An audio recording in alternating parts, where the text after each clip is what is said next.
Apa yang kita harus lakukan menjelang kedatangannya yang makin dekat? Kata kuncinya, berjaga-jaga. Karena orang yang berjaga-jaga, hidup di dalam kebenaran, kekudusan akan diangkat bersama dengan Kristus. Tetapi yang ditinggalkan akan masuk di dalam masa aniaya dari si antikristus. Nah, kapan Yesus akan datang?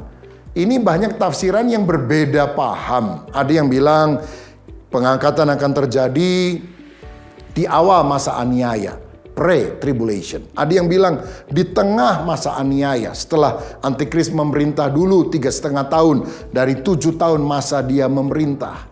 Ini disebut mid-tribulation. Tapi ada juga yang berkata post-tribulation.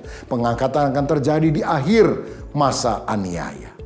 Saudara-saudara, yang penting adalah kita ini menyiapkan diri untuk diangkat.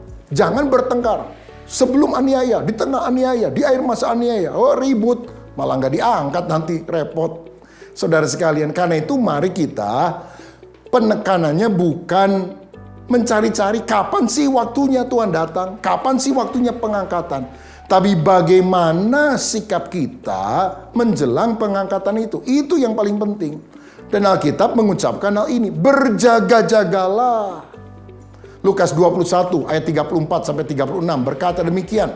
Jagalah dirimu supaya hatimu jangan syarat oleh pesta pora dan kemabukan serta kepentingan-kepentingan duniawi, dan supaya hari Tuhan jangan dengan tiba-tiba jatuh ke atas dirimu seperti suatu jerat, sebab ia akan menimpa semua penduduk bumi ini. Berjaga-jagalah senantiasa sambil berdoa, supaya kamu beroleh kekuatan untuk luput dari semua yang akan terjadi itu. Dan supaya kamu tahan berdiri di hadapan anak manusia. Haleluya.